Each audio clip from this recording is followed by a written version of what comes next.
ప్రభుత్వం చేపట్టిన చర్యల వల్లే మావోయిస్టులు జనజీవన స్రవంతిలోకి వస్తున్నారన్నారు రాచకొండ సిపి సుధీర్ బాబు. గత 40 ఏళ్ల కిందటి పరిస్థితులకు ఇప్పటి పరిస్థితులకు చాలా తేడా ఉందన్నారు. ఇప్పుడు ప్రపంచవ్యాప్తంగా ఉద్యోగ అవకాశాలు లభిస్తున్నాయని చెప్పారు. నక్సల్ బయటకు వచ్చి సాధారణ ప్రజల్లా అన్ని అవకాశాలను ఉపయోగించుకోవాలన్నారు. లొంగిపోయిన మావోయిస్టు పార్టీ రాష్ట్ర కమిటీ సభ్యురాలు కాకరాల సునీత అలియాస్ భద్రి, చెన్నూరు హరీష్ వివరాలను మీడియాకు తెలిపారు సిపి. సునీత 40 ఏళ్లు మావోయిస్టు పార్టీలో పనిచేసినట్లు వివరించారు. ఈవిడ చాలా ఏరియాస్ లో యాక్టివ్ గా పార్టిసిపేట్ చేస్తూ 2 ఎన్కౌంటర్స్ లో కూడా ఎక్స్చేంజ్ ఆఫ్ ఫైర్స్ లో నల్లమల్ల ఏరియాలో ఆవిడ ఉండడం జరిగింది. యాక్టివ్ గా రోల్ ప్లే చేశారు.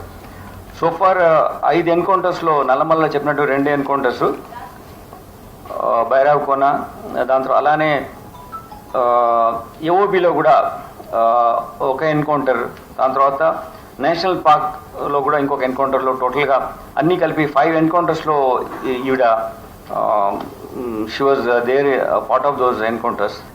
అంతేకాకుండా ఈమె పార్టీ ఐడియాలజీ ప్రకారం వాళ్ళు చేసే క్రాంతి అనే మ్యాగజైన్ ఇంకో ఇంపార్టెంట్ కాంట్రిబ్యూట్ చేసింది. ఇలాగనే ప్రెస్ లాగా వాళ్ళలో పనిచేశారు.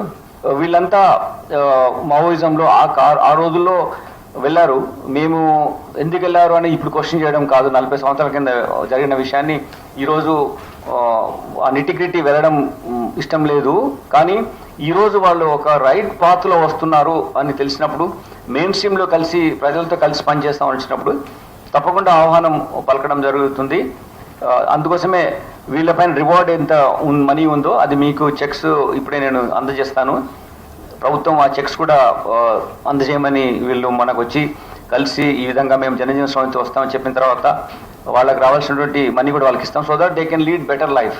మీకు మొత్తంగా చూసుకుంటే 387 కార్డర్స్ మన దగ్గర వచ్చి what ever you call surrender, we call coming in to main stream అని చెప్తున్నాం.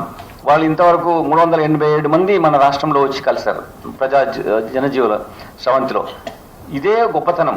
మనం పోలీస్ అధికారులు ప్రభుత్వం చేస్తున్నటువంటి బెస్ట్ ఇనిషియేటివ్స్ మూలంగా వస్తున్నారు. ఇది వేరే రాష్ట్రంలో పోల్చుకుంటే మన రాష్ట్రంలో జరుగుతున్నటువంటి వాళ్ళ రిహాబిలిటేషన్, వాళ్ళకు సపోర్ట్ లైన్, దాని తర్వాత వీళ్లకు మేము పోలీస్ అధికారులు గాడ్ ఫాదర్గా ఉండి వీళ్ళ తర్వాత కూడా వాళ్ళకి ఏం జరుగుతున్న విషయాలను మేము చర్చలు చర్చిస్తున్నాం కాబట్టి ఆ విశ్వాసంతో వాళ్ళు